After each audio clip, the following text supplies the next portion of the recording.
ఒక విచిత్రమైనటువంటి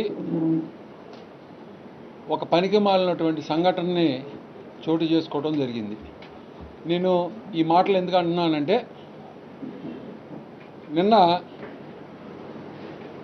రంగాబొమ్మ సెంటర్లో డిఎన్ఆర్ కాలనీలో 2008వ సంవత్సరంలో దివంగత మాజీ సర్పంచ్ అయిన మా తాతగారైన దేవభక్తిని వెంకటేశ్వరరావు గారి యొక్క విగ్రహం నెలకొల్పటం, మరి అక్కడ నిర్మాణ కాలంలో మేము కూడా తెలుగుదేశం పార్టీలో కొనసాగడం జరిగింది. నేను మీకు అక్కడ ఏం జరిగింది, యథార్థ సంఘటనలు ఏంటి అనేది మీకు ఈ అందరూ జూమ్ చేసుకుని చూసుకోండి. ఇది టోటల్గా అక్కడ ఉన్నటువంటి ప్రాంగణం. ఈ డ్రైన్ల నిర్మాణం జరిగిన తర్వాత ఇక్కడ మేము కల్వర్ట్లేసి ఈ దివంగత నేతగా వెంకటేశ్వరరావు గారి అభిమానులు ఒక కమిటీగా ఏర్పడి ఇక్కడ ఇలా పెట్టి దీన్ని ఒక 2 అడుగులు మెరకలేపి ఇక్కడ ఫ్లోరింగ్ వేసుకుందాం అనేటువంటి ఆలోచనతో వాళ్ళు ఇది ప్రారంభించడం జరిగింది. దీనికి మేము ఆర్థిక సహాయం అందజేయడం జరిగింది. ఇది తప్ప? ఈ మహనీయుడు 38 సంవత్సరాలు ఈ గ్రామానికి సర్పంచ్గా వ్యవహరించినటువంటి పరిస్థితి. మరి తర్వాత కాలంలో మా తండ్రి గారు వ్యవహరించారు. మేము సుమారుగా 50 సంవత్సరాలు ఈ గ్రామానికి సర్పంచులుగా వ్యవహరించి పనిచేసినటువంటి పరిస్థితి. మరి మేము కొనసాగేటువంటి ఆ కాలంలో ఇగోండి మీరు చూడండి, ఈ ల్యాడర్ ఉంది కదా, ఈ ల్యాడర్ కింద ఒక 2 అడుగుల హైట్లో ఒక ఇల్లు రూపంలో ఉన్నటువంటి నిర్మాణం ఉన్నమాట యథార్థం. రైట్. ఈ 2008వ సంవత్సరంలో ఈ అభివృద్ధి కమిటీ వాళ్ళు దీని మీద పోల్ పెడతాం కూడా కుదరదు కాబట్టి, ఎందుకంటే ల్యాడర్ అడ్డం ఉంది చూడండి. కాబట్టి ఇది నిరుపయోగంగా 2008వ సంవత్సరం ఇది కట్టినప్పటి నుంచి కూడా దీన్ని ఎవరో కూడా ముట్టుకున్నటువంటి పరిస్థితి లేదు. నేను స్ట్రైట్గా క్వశ్చన్ అడుగుతున్నా, గౌరవ శాసనసభ్యులు గారు ప్రసాద్ గారు మిమ్మల్ని అడుగుతున్నా, మీరు 2008వ సంవత్సరం నుంచి మీరు ఏనాడైనా నిన్న మీరు నటించే నటన వరకు ఏనాడైనా వచ్చి ఇక్కడ జెండా ఎగరేసిన సందర్భం కానీ, ఇక్కడ ఉన్నటువంటి దానికి జెండా పోల్ ఉన్నటువంటి సందర్భం కానీ ఎప్పుడన్నా ఉందా? ఇక్కడ ఎప్పుడూ కూడా ఈ కట్టడానికి పైకి పోల్ ఉండదు, ఎందుకంటే దీనికి ల్యాడర్ అనేది అడ్డం ఉంది.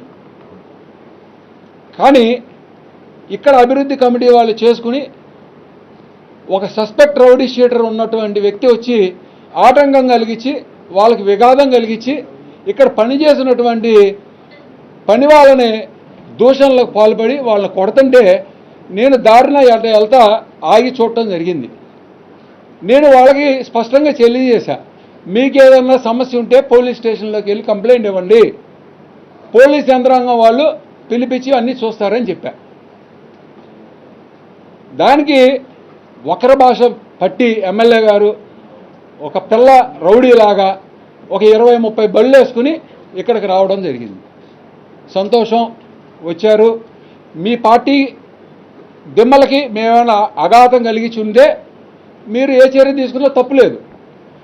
నేను మిమ్మల్ని తిన్నగా అడుగుతున్న ఎమ్మెల్యే గారిని, ఇక్కడ జరిగితే ఇగోండి ఇక్కడ మీరు నిర్మూలన జరిగిందన్నారు, మీరు తీసుకొచ్చి ఇక్కడ దిమ్మ ఎందుకు ఇక్కడ కట్టారని అడుగుతున్నా. మీరు ఇక్కడే కట్టచ్చు కదా. మరి మేము చేసిందే తప్పు అయ్యి ఉంటే, ఇక్కడ కట్టడం అనుకూలం అయ్యి ఉండుంటే మీరు ఇక్కడే కట్టేవాళ్ళు కదా, ఇక్కడ ఎందుకు కట్టారు?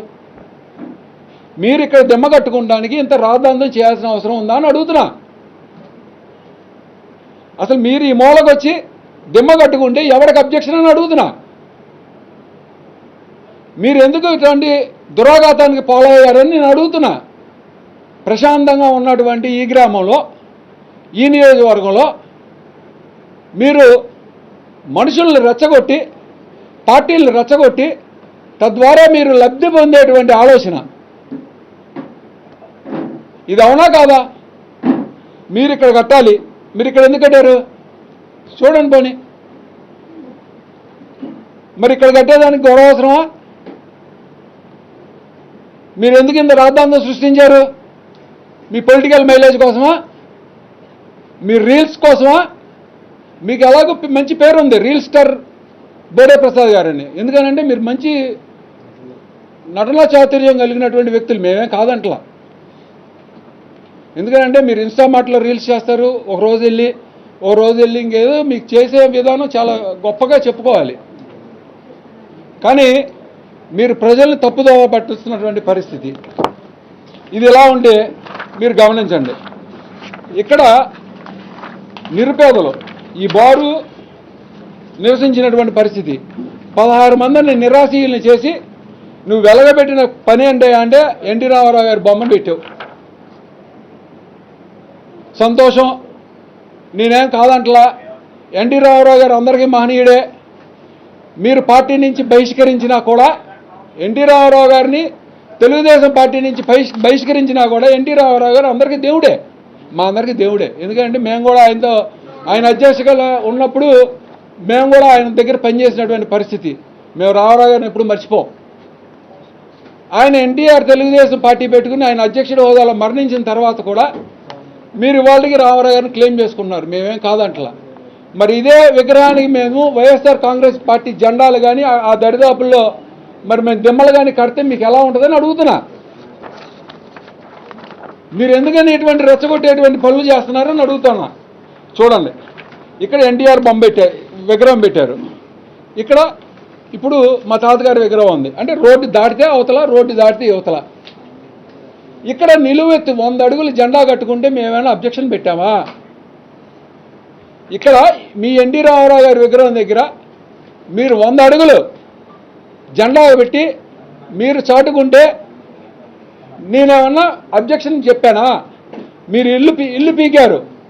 ఇల్లు పీకి మీరు ఎన్టీ రామారావు గారి విగ్రహం పెట్టారు, మేమన్నా కాదన్నావా? ప్రభుత్వం మీది, ఆయన మహనీయుడు. ఈ సందర్భంలో ఇంకొక విషయం కూడా తెలియాలి.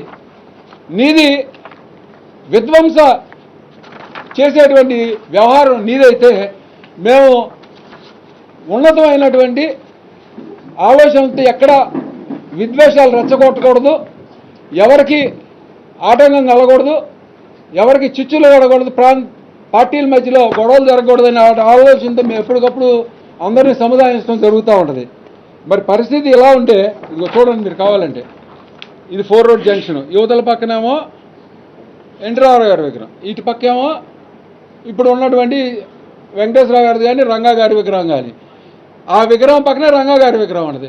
రంగా గారిని కాంగ్రెస్ పార్టీ వాళ్ళు రంగులు వేసుకునేవాళ్ళు, ఇప్పుడు జనసేన వాళ్ళు వేసుకుంటున్నారు. మేమేమైనా కాదన్నామా? మీరు లేనిపోయినటువంటి విద్వేషాలని మీరు ఎందుకు రెచ్చగొట్టారని అడుగుతున్నా. ప్రజలు ప్రశాంతంగా ఉండటం మీకు ఇష్టం లేదా? మనం ఇటువంటి దుశ్చర్యలకి పాల్పడుతూ ఉంటే నువ్వే ఒక బండి వేసుకుని ఒక 30 మంది పిల్లలు వేసుకొచ్చి వాళ్ళని నేను అది పీకేస్తాను ఇది పీకేస్తానని మాట్లాడుతుంటే నువ్వు దమ్ముంటే రా. ఏంటి దమ్ముంటే వచ్చేది? నీకు దమ్ముంది, నువ్వేం చేయాలి? ప్రజాసేవ చేయి. నేను ప్రజాసేవ చేసే తరుణంలో మీరు అభివృద్ధి అనేటువంటి మాటన మీరు అక్రమాలు చేస్తూ ఉంటే మేము చేసే పనులన్నీ మీకు ఇబ్బందిగా ఉన్నాయి. ఇదిగోండి, ఇది డ్రైన్లు, ఇవన్నీ డ్రైన్లు. ఈ రోడ్డు కానూరు నుంచి ఇక్కడికి వచ్చేటువంటి రోడ్డు 60 అడుగుల జోనల్ డెవలప్మెంట్ ప్లాన్లో 60 అడుగులుగా విస్తరించబడి ఉంది. ఆర్డీపీ అంటారు. ఇదిగోండి, ఇదంతా ఆర్టీఏలో తీసుకున్నటువంటి సమాచారం, మీకు కూడా ఇస్తా కావాలండి.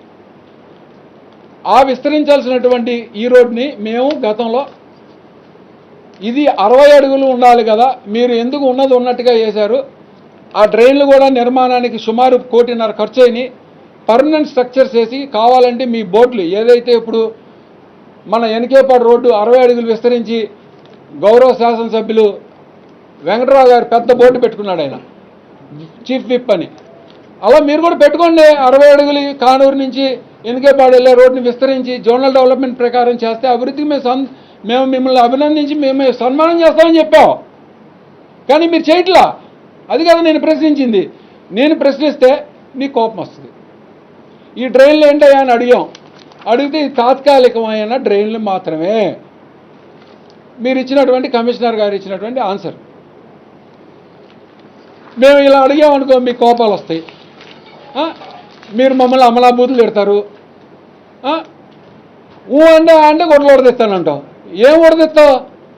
ఎందుకు ఓడదెత్తావు? నా ఓడదెత్తే ఉంటాయి, నీకు ఓడదెత్తే అయ్యే ఉంటాయి. ఏమన్నా అంటే బాధపడతావు, మమ్మల్ని తిడతావు, తిడితేనేమో ఏడుస్తావు. ఇన్ఛార్జ్ ఇచ్చిన కాడి నుంచి మొట్టమొదటి ఆట క్రీడ మొదలెట్టింది ఎవడో నువ్వు కాదు. నువ్వేమన్నా ఆ రోజున నేను ప్రెస్ మీట్ పెట్టి నేను సంబోధిస్తే నువ్వేం చెప్పావు? నాకు భాష రాదని చెప్తున్నావు. ఇప్పుడు నువ్వు మొట్టమొదటి ఏం చెప్పావు? నన్ను మొండ రండ అరే పిల్ల బచ్చాగా సంబోధించావు. మరి నీకన్నా నువ్వు పిల్లాడివే కదా. నేను మండల ప్రెసిడెంట్గా ఉన్నప్పుడు నువ్వు ఎక్కడున్నావు? నువ్వు గ్రామ పార్టీ అధ్యక్షుడిగా ఉన్నావు. అంటే నీకన్నా నేనే పెద్ద పదవులు ఉన్నాకప్పుడు నీ కాలం కలిసింది, నువ్వు ఎమ్మెల్యే అయ్యావు. సంతోషం, సాటి సహచరుడు అయ్యాడని మేము కూడా సంతోషించా.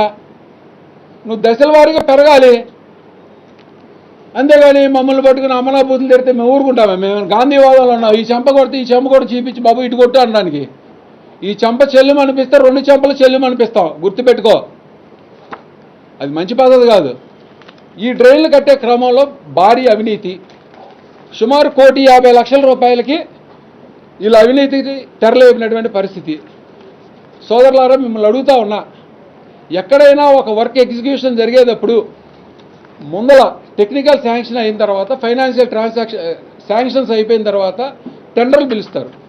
టెండర్లో ఎవడైతే లోయెస్ట్ బిడ్ వేస్తాడో వాడికి టెండర్లోకి కట్టబెడతాం జరుగుద్ది. మరి ఆడికి వర్క్ ఆర్డర్ ఇస్తాడు. వర్క్ ఆర్డర్ ఇచ్చిన తర్వాత వర్క్ మొదలెడతారు, ఎగ్జిక్యూషన్ డిపార్ట్మెంట్ చేస్తుంది. కానీ ఈ తాడిగడప మున్సిపాలిటీలో మాత్రం విచిత్రమైనటువంటి సంఘటనలు. వీళ్ళు వర్కులు వాళ్ళ ఇష్టానుసారం చేసేసుకుంటారు. అసలు ఏమి చేశారో, ఎంత ఎంక్యూబ్ వేశారో, దాంట్లో ఏ క్వాంటిటీ వాడారో ఎవరికి ఏమీ తెలియదు. వర్కులు అయిపోయిన 4 నెలలకి టెండర్లు పిలుస్తారు. ఇదిగో మేము ఈ జరిగినటువంటి పనుల్ని మేము సాక్ష్యాధారాలతో సహా వీళ్ళు టెండర్లు పిలిచే టైంకి ఈ పనులన్నీ పూర్తయిపోయినాయి.